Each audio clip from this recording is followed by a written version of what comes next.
estamos en su casa en esta hora, ¿cierto? No hay nada mejor que estar en la casa del Señor. Podemos estar en muchos lugares y qué bueno poder estar con nuestra familia, estar paseando, estar en algún momento descansando, pero en donde estamos, yo creo que siempre hace falta buscar el rostro del Señor. Amén. No importa el lugar donde sea. En mi caso personal, siempre que salgo de descanso con mi familia, paseamos, vamos al lugar donde estamos, vamos a la playa, vamos a algún lugar de estos, pero cuando ya es el día del Señor, el día domingo, hacemos algo muy especial, y es que en semana y el domingo, pues donde yo estoy visito iglesias. Esa es una bendición porque comparto con hermanos de otros lugares y hacemos lo que mejor sabemos hacer, adorar y bendecir al Señor. Amén. Y si no hay una iglesia, porque hay lugares donde indiscutiblemente no hay iglesias.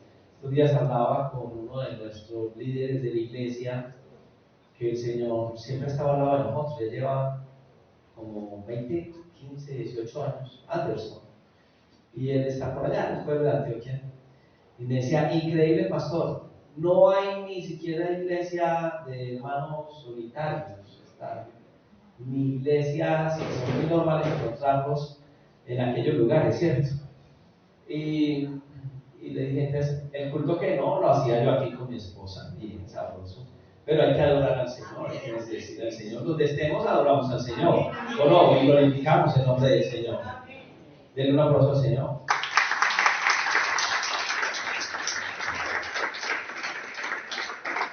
Esta es una semana donde normalmente se conmemora algo muy especial, algo que nosotros conmemoramos en todos los cultos. Amén. Les digo que cada vez que nos reunimos conmemoramos la muerte y resurrección de nuestro Señor Jesucristo. Siempre lo hacemos. Es una constante en la vida cristiana. Siempre anunciamos su muerte y resurrección.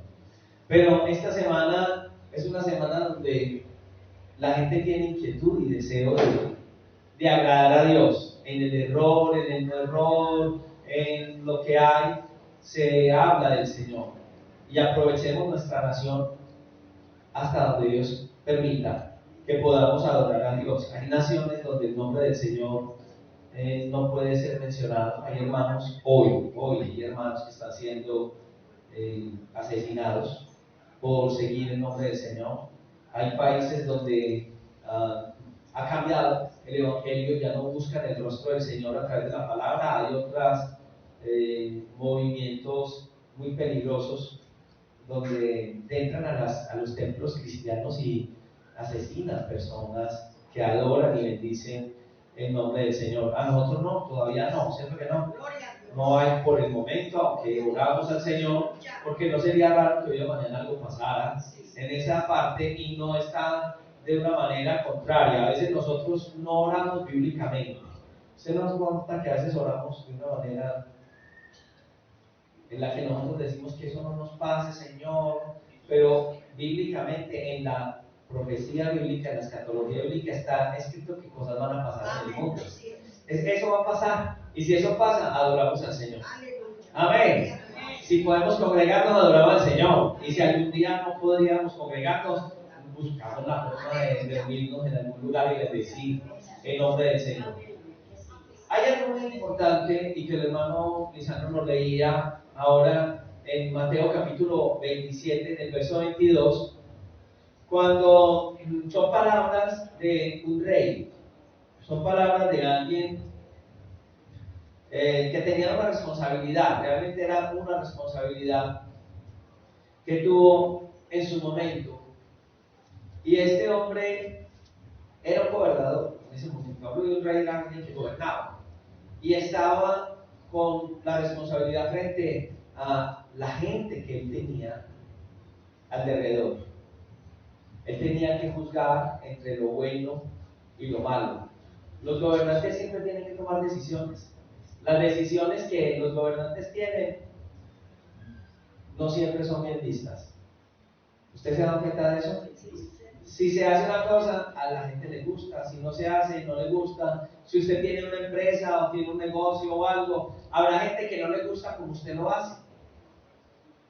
Siempre habrá situaciones en la vida de la gente donde todo el mundo opina. Y hay una anécdota que narra esto. Yo no sé si usted ha conocido la historia del burro, el viejo y el niño. Sí.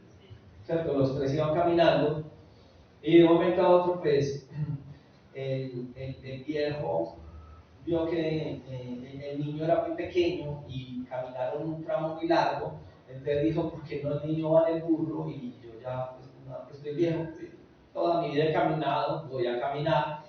Y pasaron por el primer pueblo y el niño iba encima del burro. Y todo el mundo empezó a decir, este niño tan descarado, bien pequeño, tiene toda la vida por delante, y el pobre viejo caminando junto al burro y al niño, ¿cierto? Después el niño pasaron por el siguiente pueblo y él dijo, no, mejor. El viejo dijo, bueno, no, el niño dijo, no, móntese usted al burrito y yo lo acompaño aquí caminando. Y pasaron por el siguiente pueblo y la gente dijo, oiga, pero qué descarado ese viejo, él en el burro y el pobre muchacho caminando, ¿verdad? Como lo tiene. Entonces cuando fueron a pasar por el tercer pueblo dijeron, ¿qué hacemos? No, pues montémonos los dos al burro. Y se montaron los dos al burro y todo el mundo era diciendo, pero vean estos descarados, ese pobre burro cargando a ese viejo y al muchacho. Entonces en el tercer pueblo caminaron y los dos iban cargando el burro. Algo como un poquito salido de lo que debería ser. Porque siempre hay decisiones que al tomarla no faltará al que le guste una decisión. Y hoy vamos a hablar acerca de decisiones. En este caso hay un personaje, y ese personaje es Pilato, a quien le traen en un proceso a dos reos. Usted y yo vemos la Biblia desde la posición nuestra, pero yo los quiero llevar a no verla desde la posición nuestra, sino desde afuera. En la época en que estos señores gobernaban, el Imperio Romano gobernaba sobre pueblos y dentro de los pueblos estaba el pueblo de Israel y ellos tenían gobernadores y tenían diferentes formas de administrar, como nosotros tenemos en nuestra nación gobernadores, alcaldes, bueno, etcétera. Y de un momento a otro le traen un personaje que era polémico en su momento. ¿Hasta dónde este personaje sabía de Jesús? ¿Hasta dónde le habían mencionado que había un hombre llamado Jesús que andaba predicando su palabra? Para nosotros hoy es muy usual decir, estaba predicando el evangelio. Pero realmente hay lugares en el mundo donde no saben quién es Jesús. Todavía hay poquitos, pero hay lugares en el mundo donde conocen otra cosa, otros conceptos, otras doctrinas. En el mundo musulmán no tienen un concepto claro de Jesús. Ellos tienen, en vez de Biblia, ellos practican el Islam y en vez de tener la Biblia, pues ellos tienen el Corán.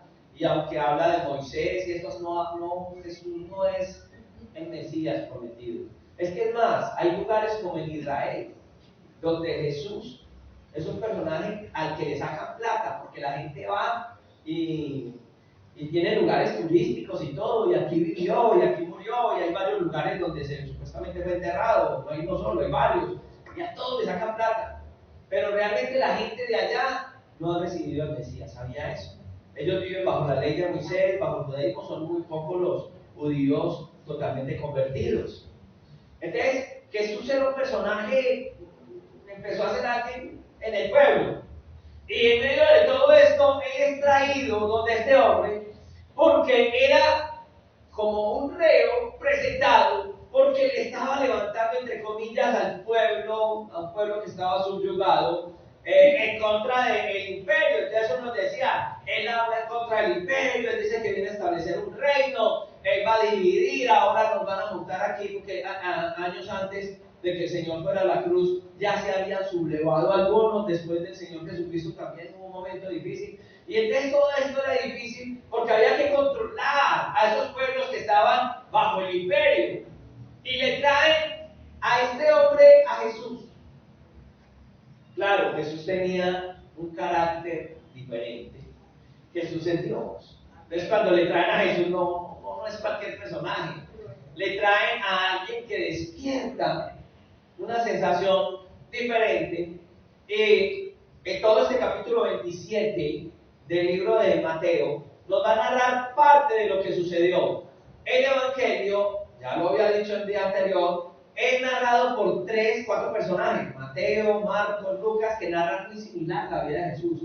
Se le llaman los evangelios sinópticos, que son muy similares. Y aparte, el evangelio de Juan, que tiene otra narración. En estos evangelios vamos a mirar parte de la vida del Señor Jesús. Ahora, Mateo es uno que nos narra la vida de Jesús para presentarla a los judíos. Juan Marcos la presenta a los romanos. Lucas es griego y es presentado el evangelio de Jesús a los griegos. Y Juan presenta el evangelio de una manera diferente a los pueblos a los demás pueblos de la tierra. Pero Mateo, en la narración, entonces no va a ser cronológico. Cronológico significa que no va a narrar exactamente cómo ocurrieron las cosas en la fecha.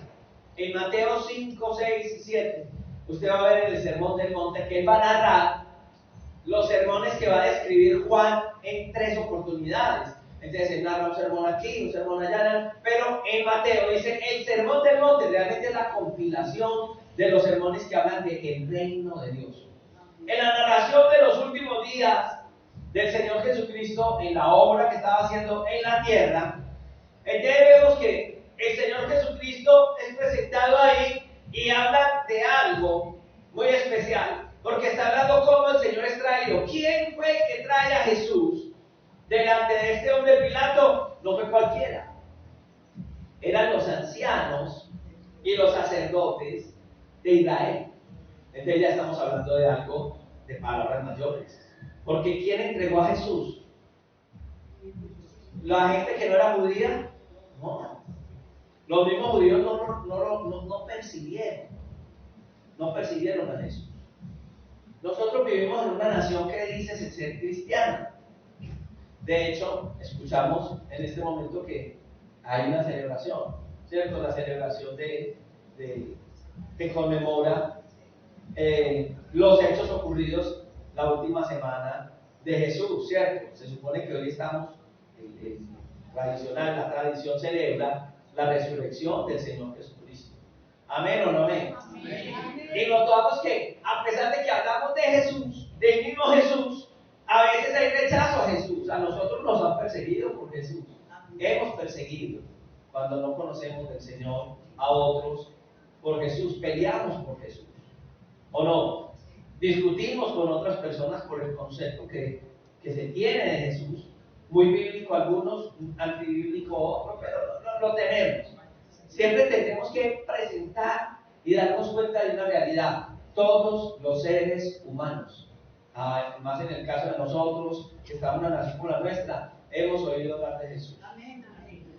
Conozcámoslo o no lo conozcamos, tal vez hay personas que nos están escuchando en esta hora de otros lugares que no han tenido una experiencia como nosotros con el Señor, pero les gustan las cosas del Señor. A muchos, antes de conocer al Señor, nos gustaban las cosas de Dios, ¿o no? Muchas veces uno escucha artistas de televisión que en su vida, por la forma en que viven, tal vez todavía no han tenido un acercamiento al Señor Jesús, pero ustedes dicen Dios les bendiga, que desean cosas buenas en el nombre del Señor, que mencionan a Dios, y uno dice, qué bueno que mencionan a Dios.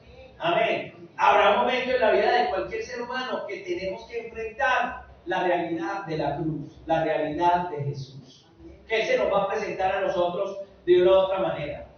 En el caso de Pilato, a Él le traen a Jesús y le dicen, tome decisión por Jesús. La decisión que usted tome va a definir lo que suceda con este personaje de aquí en adelante. Y la decisión para alguien que estaba acusado de conspiración era fácil. No era fácil tomarla, era fácil. El que conspiraba contra el imperio, ¿qué tenía que hacer con él? Tenía que morir. Merecía la pena de muerte si era comprobado que había rebelión. En el caso del personaje que es traído ante Pilato, y me llama la atención que en toda la narración que le traen a Jesús a él, uno ve que es un hombre que, según las leyes humanas, no ve a Jesús culpable, pero tenía mucha presión por personajes externos. Y eso nos pasa a todos, porque cuando Jesús se nos presenta a nosotros en la vida, nosotros tenemos una posición, ¿cierto? Recibo a Jesús en mi corazón. Pero en algunos momentos hay presiones. La familia, la esposa, los padres, los hijos, la sociedad. Yo conocí a un hombre que era de una familia americana, muy adinerada. Ellos tenían un emporio en los Estados Unidos y él conoció al Señor en Puerto Rico. Cuando él conoce del Señor en este país, la familia le dice, si usted se vuelve cristiano, lo desheredamos y le quitamos. Él era el mayor de la familia y el heredero de todo ese emporio, o sea, miles y miles de millones. Era un hombre que había vivido en la riqueza toda su vida. Y la familia le dice, si recibes a Jesús, te vamos a desheredar. Ahora, él fue muy duro porque él tuvo que decidir o recibir a Jesús y quedar pobre, porque le quitaban todo, absolutamente todo, hasta el vehículo que le habían entregado, todo. Y toda la vida había sido un hombre que vivió en las riquezas. Para uno que no ha tenido nada en la vida, perderlo todo, pues no es nada. O sea, ¿cuánto hemos venido de la pobreza? Y aún así nos duele que nos quiten cositas. ¿O no? Estamos apegados a los 4 ladrillos que tenemos ahí arrumados, los que tienen 4 ladrillos arrumaditos, ahí se que sí. ¿Qué tal que usted perdiera todo lo que ha trabajado toda la vida? Ese ranchito, ese vehículo, ¿cómo se sentiría usted? Bien, normal. Diría, Dios quitó. No está fácil. Aunque hay momentos, si en la vida hemos pasado eso, que Dios nos ha permitido ese cuarto de hora, gloria a Dios, ¿cierto que sí? Pero alguien que ha tenido toda la vida una posición, es difícil. Este hombre del cual les estoy hablando, recibió a Jesús en su corazón. Y este hombre lo perdió absolutamente todo. Pero el Señor lo bendijo mucho. Al final terminó siendo el presidente de una misión cristiana.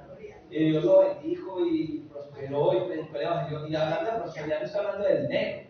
Aunque al estar al frente de una misión, pues tenía la posibilidad de ir a muchos lugares, de conocer muchos lugares, de presentar la palabra del Señor. Y Dios lo usó de una manera muy especial. Dios lo honró. Y lo que el enemigo le quitó, el Señor lo bendijo y Dios lo bendijo de una manera muy especial. Amén. Entonces, este hombre en el que estamos hablando hoy, ¿cómo se llamaba? No, Pilato. Este hombre Pilato recibe una encomienda y es, usted tiene que decidir el futuro de este hombre. Pero recuerde, la influencia que está alrededor suya está diciendo que hay que darle muerte a este hombre. Lo llevaron atado, lo entregaron a este hombre, al gobernador, Poncio Pilato.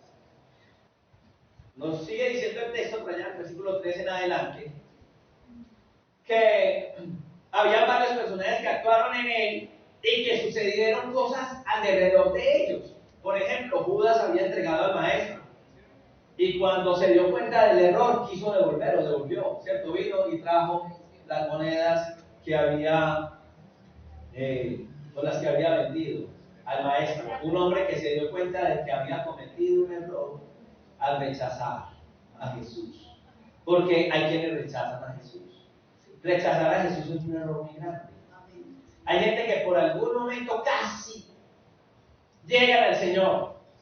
En Hechos de los Apóstoles nos habla que fue presentado el Evangelio a un hombre muy importante. Y el apóstol le predica y él dice, hombre, casi que me convences a ser cristiano. Por poco, casi lo logras, pero casi no vales. No recibió en ese momento el mensaje del Evangelio, ¿cierto? En el caso de Judas, él dijo, hombre, yo entregué sangre inocente. Qué difícil. Sin embargo, cuando él viene de esta gente le dice que no. ¿Él devolvió las monedas o no? Las devolvió, pero acuérdese que con ese dinero compró un campo que después se llamaba campo de sangre, ¿cierto? O sea, no se la quisieron recibir.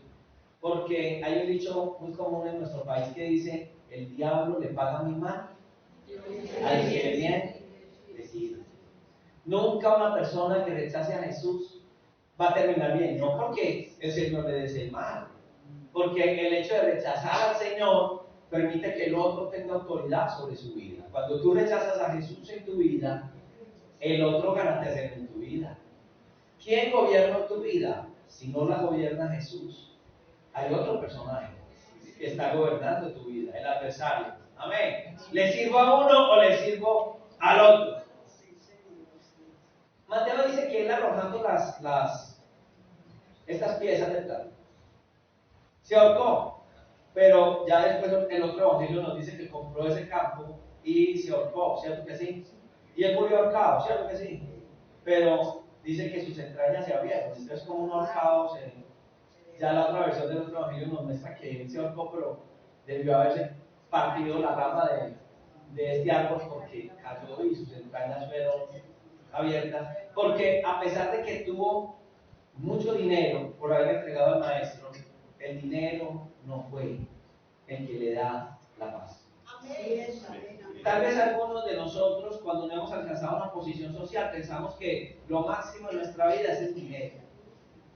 Entonces la mayoría pensamos y decimos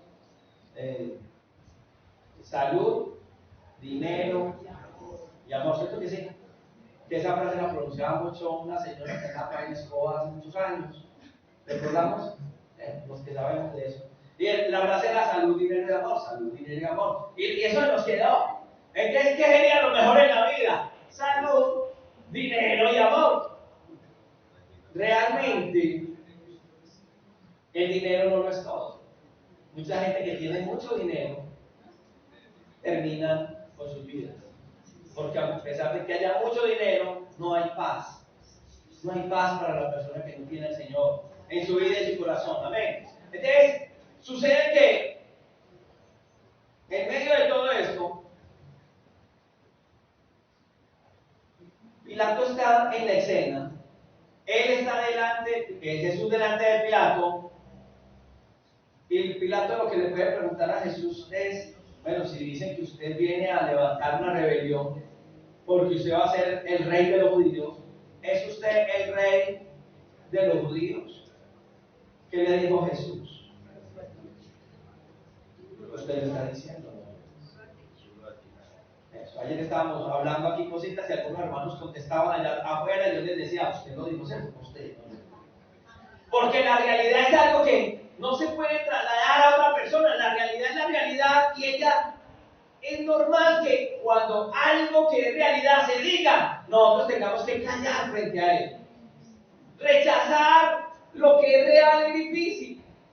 Por eso ustedes que cuando alguna persona es acusada delante de un juez y esa persona ha traído todas las pruebas y algunas de las pruebas son en video, la persona que hace al final habla, ya no hay que decir.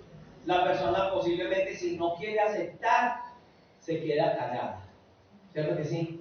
Porque ante las pruebas no hay que hacer. Las pruebas indubitables de Jesús son tan grandes que tú y yo frente a esas pruebas no podemos callar. Y la realidad de Dios, la realidad de Jesús, la realidad de la palabra es algo que está presente. Y que aunque en algún momento lo queramos negar, ahí está la palabra del Señor. Ella es viva y eficaz. Y la palabra tiene un poder que no entendemos. Es un poder tan grande, que penetra en nuestra vida, que llega a lo más íntimo de nosotros. ¿Cierto? Y la escritura la describe que penetra hasta partir del alma. Llega a los tuétanos, que es ahí dentro de nuestro hueso, ese líquido que tenemos, como es la palabra de tremendo, la palabra llega a nuestras vidas de una manera especial, ¿cierto? Y él está frente a Jesús, pero también está pensando en los demás. Qué difícil es cuando nosotros no nos despojamos de lo que dirá la gente. Describía en el día de ayer cuando llegamos aquí a la iglesia, junto con mi familia, que nosotros nos convertimos en esta iglesia. Aquí habemos varios hijos de esta iglesia, el hermano Lisandro es hijo de esta iglesia. Él se convirtió en esta iglesia. Y después ya fue el pastor de la iglesia. Cuando yo llegué a esta iglesia, yo venía de la tradición, y cuando entramos a una iglesia evangélica, para mí, en esa época, no es como ahora. Ahora usted lo ve cristiano y le dice, chévere. Dice, yo soy cristiano, ¿qué? Entonces los muchachos dicen, bacán, muy chévere, bueno. En esa época uno ser cristiano, eso era horrible. En Sabaneta yo tenía un hermano que cuando se convirtió, hacía ya 45 años, le negaron los fiados en la esquina de granero del mercado, porque se había vuelto un evangélico, y no bendito evangélico, le decían no bendito, lo contrario de bendito, ¿cierto? Entonces él, por recibir al Señor, le costó enemistades, y le tocaba mercar en Envigado, y el señor de Envigado decía, usted es evangélico, no evangélico, yo le pido, no hay problema. Y él le tocó cambiar desde Sabaneta, dice, para Envigado, para poder mercar allá, y le pudieran, cuando no tenían dinero, que él era camionero, que le fiaran. Entonces, en medio de todo eso, hay decisiones que nosotros en la vida, y hablando de la decisión de Jesús, es muy duro para algunos, porque hay quienes están alrededor nuestro bajo ciertas circunstancias. En esta iglesia conocí hermanos que cuando recibieron a Jesús lo echaron de la casa, su familia los echó. En esa época era difícil. Cuando llegaba a esta iglesia yo miraba para los lados y decía que nadie se dé cuenta que yo estoy entrando a una iglesia evangélica. Menos mal que yo era de Aranjuez, entonces entrar aquí a una iglesia en Salvador, bueno, ya estamos en San Javier, no era tan difícil venir hasta El Salvador a recibir del Señor, pero los primeros días sí era como que qué pena, qué oso, qué dirá cuando llegué, pero cuando recibí al Señor en mi corazón, ya no importaba, ya teníamos al Señor. Pero esa decisión, amén. Ahora, ¿qué pudo haber hecho él junto a Jesús? Porque cuando Jesús es presentado ante Pilato, Pilato dice, este hombre es inocente, hombre, es que yo no veo nada mal en él. Él lo pudo haber declarado inocente, sí. Él lo pudo haber libertado. Había planes de Dios en cuanto a la salvación, gloria a Dios. Pero en el caso de él, lo pudo haber libertado, pero lo libertó. No lo libertó. Porque cuando él ve esta situación y ve que la gente estaba ahí injuriada por los sacerdotes, y no, digan que lo crucifiquen, díganle que no acepta. Él empieza a pensar, ¿qué hago? Y cuando está en eso, dice, venga, es que yo soy el gobernador, pero él es en Jerusalén, hay un gobernante de Jerusalén, que es Herodes Antipas. Si Herodes Antipas está en Jerusalén y tiene autoridad sobre él, mandémosle esa responsabilidad a Herodes Antipas. ¿Para qué? No lo está recitando, no lo está diciendo Mateo. Creo que es Lucas el que nos va a hablar, nos va a contar que cuando Jesús es traído ante Pilatos, en medio de todo eso, la esposa de él le dice, ojo, porque he soñado con este hombre. No le vayas a poner la mano encima, que este hombre es de Dios. Y hay esposas que háganle caso a su esposa, hermano. La esposa es la ayuda idónea. Amén. Si el Señor guía a su esposa, está hablando si el Señor le guía. Porque si su esposa le dice no busque de Dios, no le haga caso. Pero si su esposa le está reconviniendo en algo y si ella aún es temerosa de Dios, mucho más. He aprendido que cuando mi esposa me dice cuidado mi amor, y yo le digo tranquila mi amor, eso no es problema, cuidado con ese señor, cuidado con ese muchacho, cuidado. Cuando la esposa de uno le habla así, es mejor hacer caso. Amén, ¿sí o no, mis amados hermanos cristianos? Hermano Lisandro, ¿cierto que así nos pasa a los pastores? Ya después ellas nos dicen, si ven que yo lo dije, eso le da más duro al orgullo de uno que cualquier cosa. Pero ahí está. Entonces, en medio de todo eso, no lo puedo tocar, pero tengo que tomar una decisión, como yo como gobernador. Mandémosle ese problema a Herodes. Entonces, el capítulo 23 de Lucas, por allá en el versículo 7 en adelante, dice que cuando Pilato ve que Jesús es Galileo, le pregunta a aquel hombre si era Galileo. Y al saber que era de la jurisdicción de Herodes, le remitió a Herodes, que en aquellos días también estaba en Jerusalén. Herodes, viendo a Jesús, se alegró mucho porque hacía tiempo que deseaba verle, porque había oído muchas cosas acerca de él, sí, porque estaba más en la región, no era a nivel ya más alto, sino ahí en la misma región. No es lo mismo estar el gobernador de un lugar que está el alcalde o alguien que tenga, en el caso de nosotros colombianos.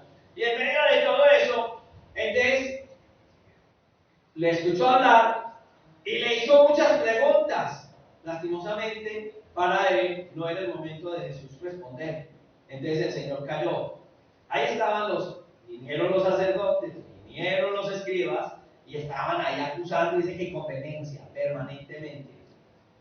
El caso de Herodes es un caso que se puede parecer a nosotros, porque nosotros no tenemos excusa delante de Dios. Todos tenemos que tomar decisiones frente a Jesús. ¿Cuántas personas han venido a esta iglesia? En mi época de creyente en esta iglesia vi pasar muchas personas. Muchos, ¿cierto que sí? Los que somos más antiguos. Mucha gente aquí en Salvador.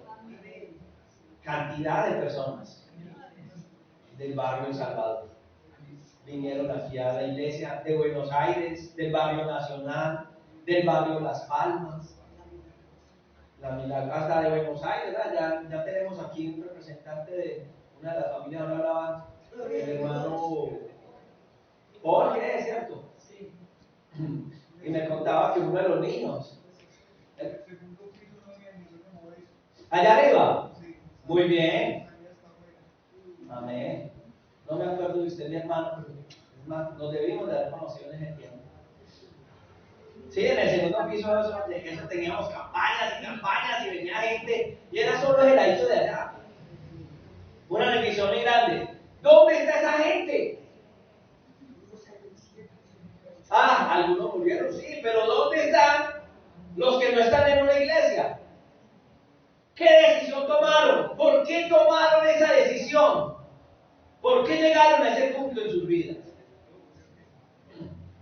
En este caso,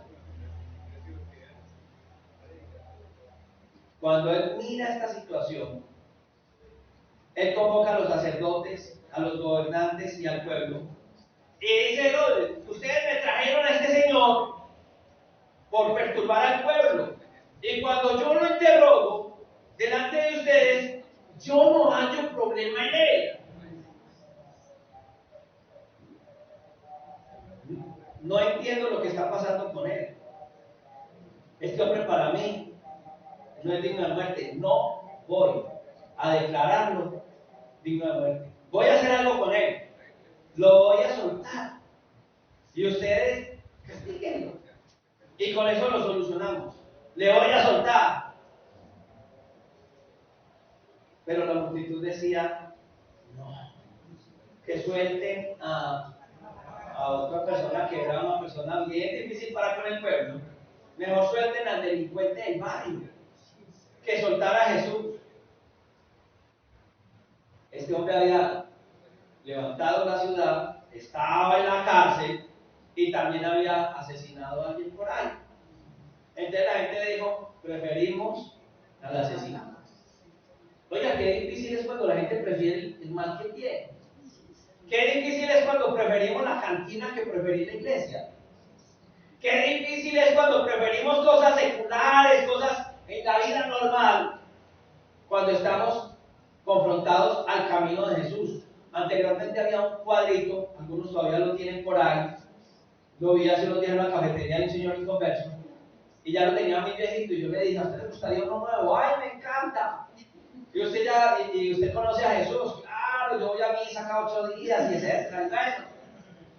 Y me pidió el cuadrito, le llevé un cuadrito nuevo, de los dos caminos. Porque ahí están los dos caminos. ¿Por cuál de los dos quiere caminar usted? La decisión está dada.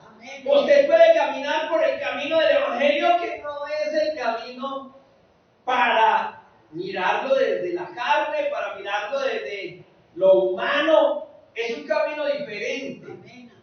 Es un camino estrecho. Pero está el camino ancho. Que el camino ancho es el que transita la gente. Y Vicente, ¿cierto? ¿Para dónde va Vicente? Para la gente. Y entonces en medio de eso, la gente pide a Barrabás. ¿Sabe qué hace este hombre? Habló otra vez con Pilato y quería soltar a Jesús. Y cuando la gente se levantó diciendo crucifíquenle por tercera vez, él les dice: no he hecho nada malo, no encuentro delito en este hombre, no he hallado nada malo en él para castigarlo, solamente pues castiguen ustedes si quieren y suéltenlo. Y la gente se levantó. Entonces Pilato le toca tomar la decisión, no es a Herodes, es a Pilato. La pelota, si lo decimos así, él la quiso lanzar a otro, pero rebotó y le llegó a él. Porque la decisión más importante, ¿se acuerdan? La noche hablamos de la decisión más importante de una persona. ¿Cuál es la decisión más importante? Recibir a Jesús o rechazar a Jesús. Es una decisión, una mala decisión, pero rechazó la mejor decisión de su vida. Hoy usted y yo estamos llamados a ser confrontados con él. Jesús cumplió el plan de salvación. Era Dios humanado. Y al cumplirlo nos ofreció y recibimos hoy la salvación. Jesús murió por toda la humanidad. Amén o no amén. Entonces toda la humanidad es hija de Dios. Amén. Y nosotros los que digamos amén. Mi abuela decía, yo recuerdo que una vez un carro pisó a una persona que conocíamos. Y mi abuela dijo: ay, qué pecado, pobre cristiano. Y le decía: no, abuela, él es ateo. Porque se nos decía que ser cristiano es ser humano. Entonces un humano es un cristiano. No. Ayer veíamos que cristiano es todo el que recibió a Jesús en su corazón. Hay que tomar una decisión en nuestra vida. En el caso de Pilato, hubo situaciones muy difíciles. No pudo lanzarle el evangelio, la responsabilidad a terceros. Yo no podría decir: es que mi papá es cristiano, y como mi papá es cristiano, yo creo que yo voy a ser salvo porque mi papá ora por mí. ¿Cierto que no? La decisión en quién está. En mí. Oiga, y en el camino de la vida, ¿cuántas veces se le presenta a uno la mejor posibilidad? Porque el que tiene a Jesús tiene la vida. A pesar de los problemas, hay felicidad. ¿Cuántos somos felices? Y en este camino de felicidad no representa que tenemos dinero. Porque en este camino han venido momentos de dificultad económica. ¿O no? Y en el momento de dificultad económica damos gracias a Dios. ¿O no? En los momentos donde solamente hay una pasada ahí en la casa, pero tenemos al Señor en el corazón, no somos felices. Y entonces preguntamos en la casa: ¿qué hija, qué tenemos en la olla? Y amor, pues solamente había un poquito de sal y unas papitas. ¿Sí? Ahí hay un caldito de... ¿Cierto? Uno de los caldos que a mí no me gusta con tomar, y son de los mejores que hay, es la changua. Aguasal con huevo. En Bogotá le llaman changua, aunque allá le echan lechita. ¿Cierto? Y a mí me duele, yo cuando veo una pasar con huevo, a mi esposa le encanta. Yo veo eso y yo digo: ay, es que no hay nada. No hay nada en la nevera. Pero es porque en mi familia, mi madre era una educadora, mi padre era borrachín. Ustedes conocen el testimonio de uno de ellos. Y en medio de todo eso, pues mi mamá tenía una amiga enfermera frente a la casa. Y cuando no había nada, ellas tenían gallinas allá y les guiaban una canasta de huevos. Entonces mi mamá hacía la changuita. Entonces cada que yo veo una pasada con un huevito que es muy rico, yo pienso en la miseria, en los momentos donde no había nada que comer y que teníamos más hambre que ratón de iglesia.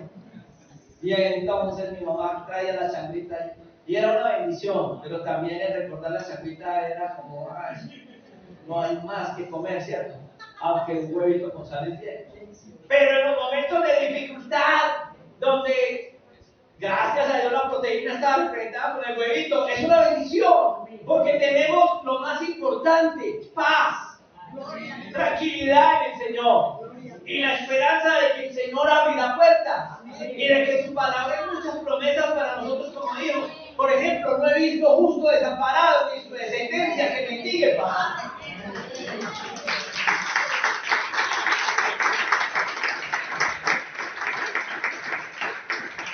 Oiga, pobre Pilato, porque en medio de todo eso termina entregando a Jesús.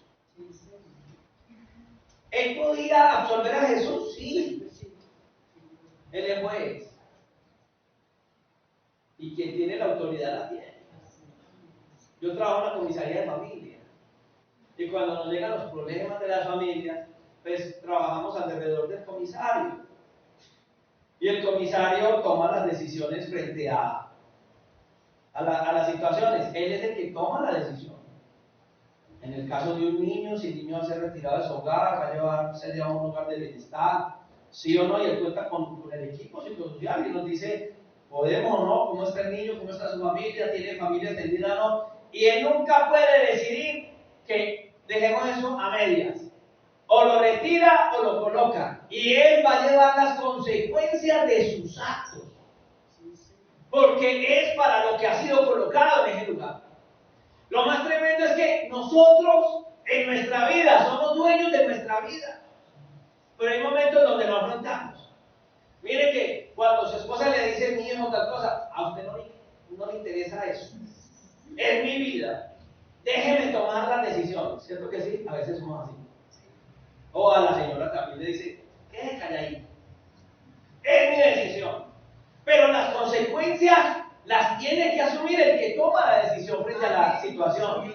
En el caso de él podía absolverlo, condenarlo, todo estaba dado, pero lastimosamente para Pilato, él no pudo evadir la situación que el Señor le había colocado en su responsabilidad. Toda responsabilidad nos va a llevar a una decisión. Él quiso colocarla frente a otras personas. En el mismo caso, uno mira por allá en Juan, los 4 evangelios están narrando los mismos momentos, aunque algunos son más detallistas frente a esto, ¿cierto? En el verso 31 de Juan 18, dice, entonces le dijo Pilatos, tomadle vosotros y juzgadle según vuestra ley. Y los judíos le dijeron, a nosotros no nos está permitido, porque ellos estaban queriendo asesinarlo, darle muerte. No, Pilato, es que lo que queremos es asesinar. Y la orden de asesinato no la damos nosotros que estamos bajo el imperio romano. Nosotros lo podemos azotar. Pero el asesinato solamente usted lo autoriza. Qué difícil para este hombre tomar una decisión cuando no la quiere tomar. Qué difícil es tomar una decisión impulsado por otras cosas. ¿Qué impide que nosotros en la vida de fe tomemos decisiones por Jesús? Es la decisión nuestra. Por encima de situaciones que están alrededor de nuestras vidas. Amén. Cuando uno va a Lucas, en el capítulo 23, son narraciones que nos están dando, que nos dan detalles de estas situaciones que se estaban viviendo, ¿no? Desde el versículo 6 hasta el versículo, creo que es el 12, está diciendo, Lucas 23. Muy bien, ¿lo tienen? Miremos que él pregunta sobre Jesús e intenta dejar que esa decisión no sea completamente la de él. A veces nosotros tomamos decisiones en el Señor, que la Biblia nos ha dicho que no. Hay principios bíblicos que no podemos violentar, ¿cierto? Por ejemplo, la Biblia dice no se una en yuga desigual con el incrédulo, hablando de muchas cosas, de negocios, de matrimonios, de decisiones. Pero nosotros, ¿qué decimos a veces? Señor, si hoy llueve es porque es tu voluntad. Venga, pero ¿qué dijo la Biblia? Ella me dice que lo puedo hacer o no lo puedo hacer. ¿Ah? No, su país es yugo desigual. Y algunos hermanos nos hemos unido en yugo desigual, hemos montado una empresa con un inconverso. ¿Y cómo nos ha ido? Algunos han tomado una decisión matrimonial. ¿Y cómo les ha ido? Son principios bíblicos. ¿O no? Es como las leyes que tenemos en la tierra que Dios ha colocado. La ley de la gravedad.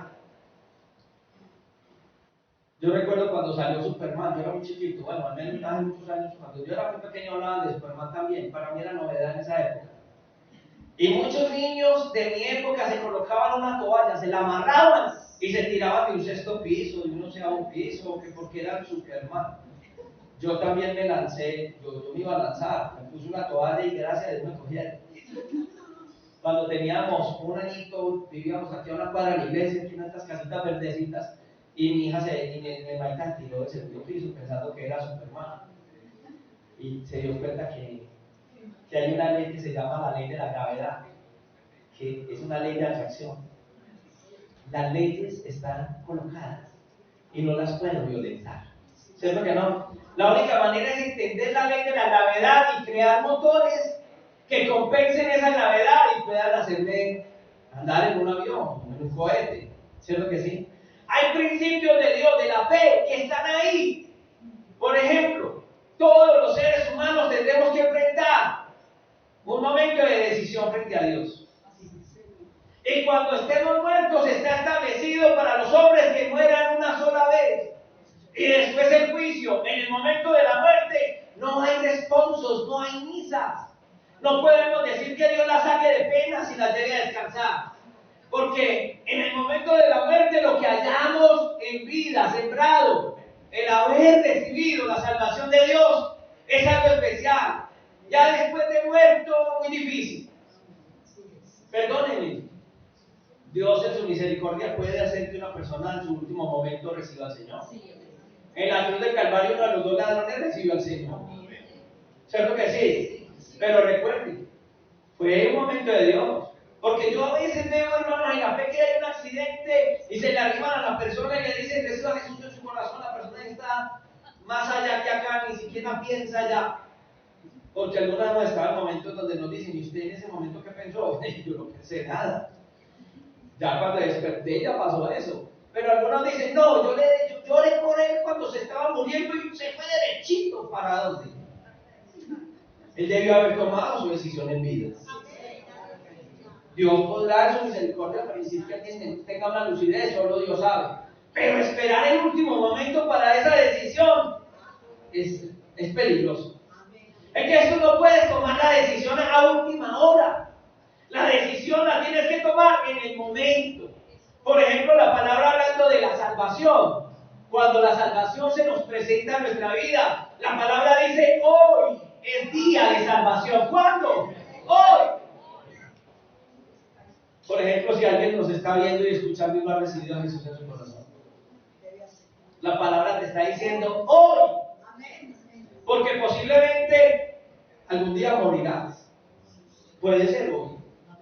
¿Y qué necesita uno para morirse? Ah, qué filosofía tan profunda, está seguro.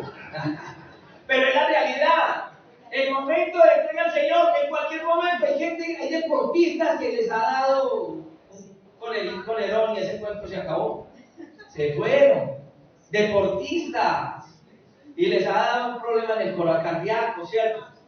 Esa responsabilidad la tenemos nosotros con Cristo. No se la puedo colocar a otro.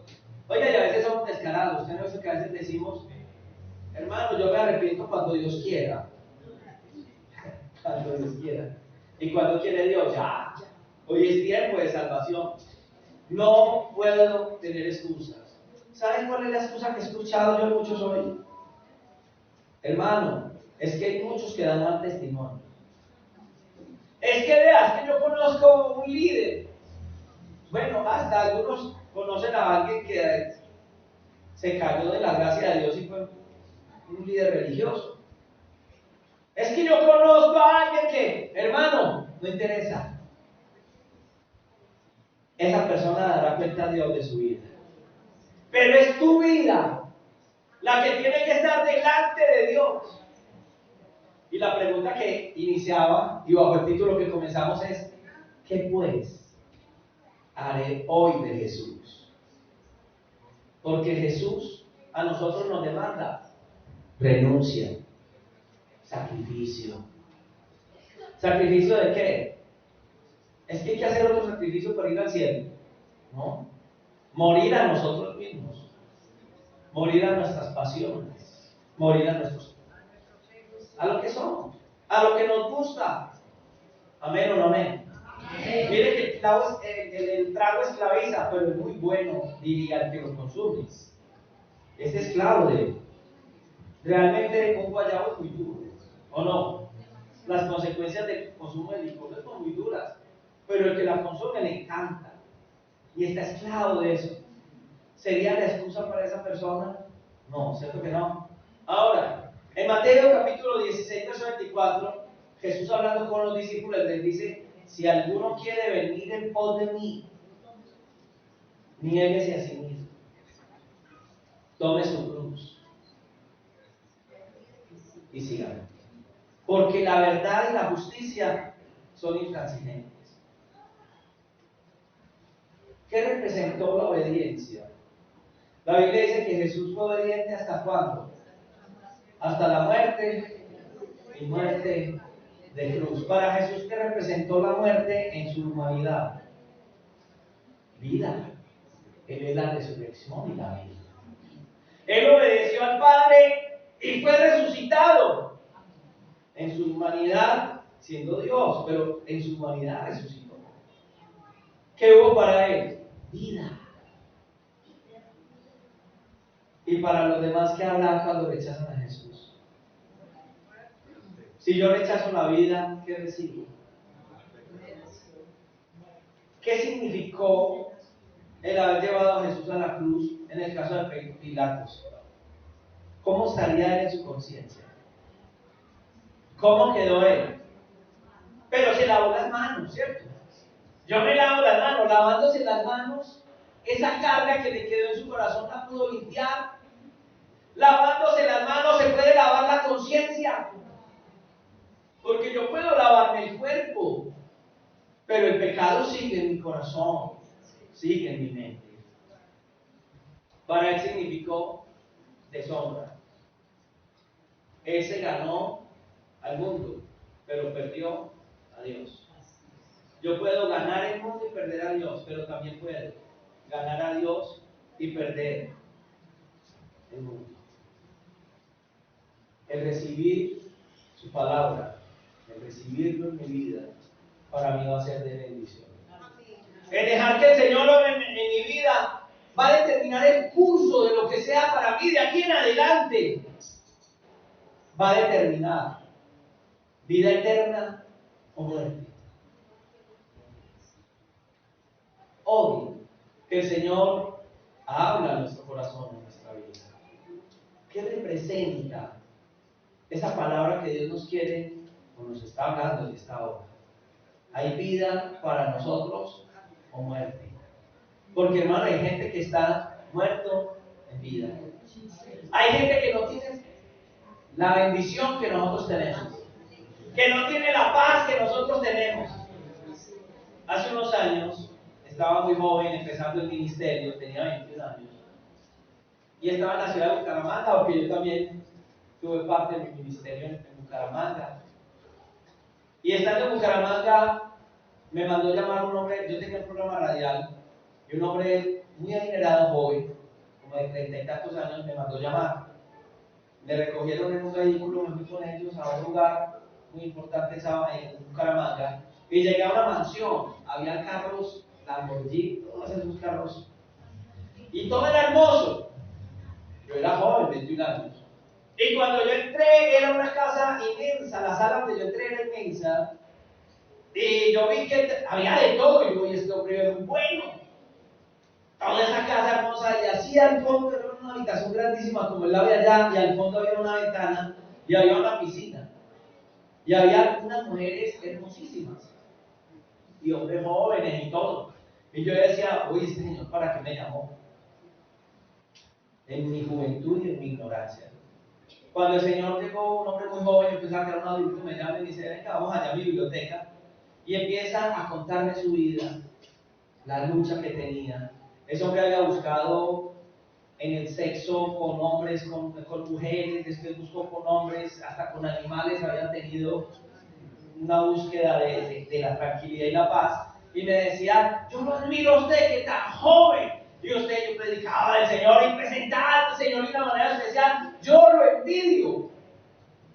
Y yo recordaba que yo con mi esposa pasaba un Renault 4 destartalado y me chorreaba las babas y le decía a mi esposa, ay, qué rico un Renaultcito, así sea destartalado. Los que tienen carros saben el enemigo que yo estaba queriendo meter, ¿cierto? Pero yo miraba en mi juventud. Cuando ese hombre me empieza a hablar, Dios empieza a hablar a mi corazón y me empieza a decir, te estás despreciando todo lo que yo te he dado. No te das cuenta de la miseria que ellos tienen y tú me tienes a mí. El Señor me llenó de palabras, le hablé a este hombre, le presenté al Señor, recibí al Señor en mi corazón. Y yo salí de aquel lugar, en vez de salir contento, aburrido. Porque ese día me di cuenta que mi corazón necesitaba mirar más a Jesús. Estaba muy joven. Esas cosas. Y ese día le dije al Señor, gracias, porque tú eres tan especial.